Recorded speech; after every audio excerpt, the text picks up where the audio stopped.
Welcome to Family Gamer TV.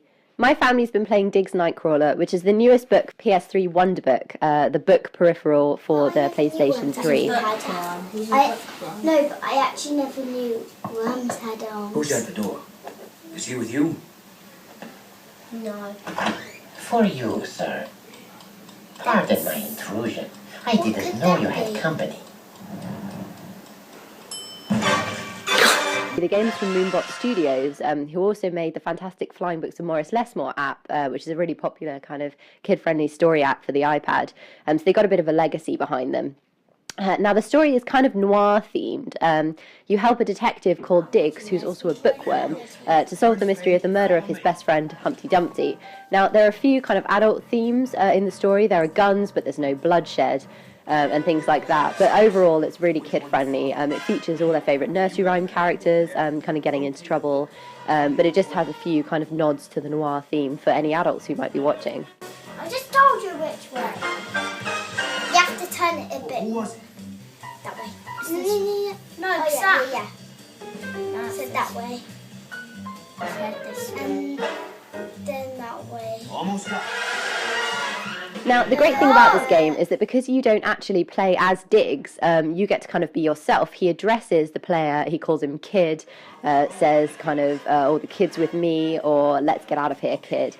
And you actually play as kind of his helper. So what you do is you move the book around to adjust the scenery around him. So you can kind of twist it so that he can look around a corner for clues. You can tilt the page so that you can shine a light on him so that he can see better. Or you move it to kind of steer him away from danger. So it's a really cool way of using the book.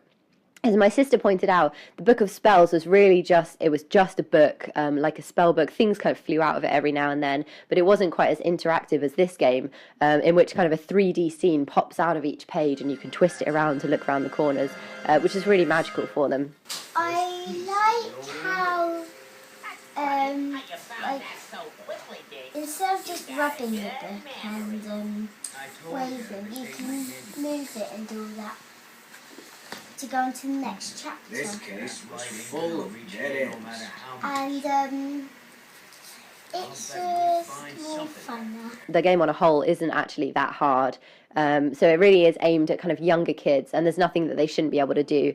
In fact, if you kind of fail it a bit, then the game sorts it out for you. If you don't reach your hand out and you don't manage to turn the light on, then Diggs will do it for you. He'll be like, oh, what are you waiting for? And he'll go and do it himself, which is quite a nice touch. Now, because the game is a story, the amount to which the kids will want to replay the game is kind of diminished. One thing you do get is you unlock the ability after you finish each chapter to go back and play with the Move controller.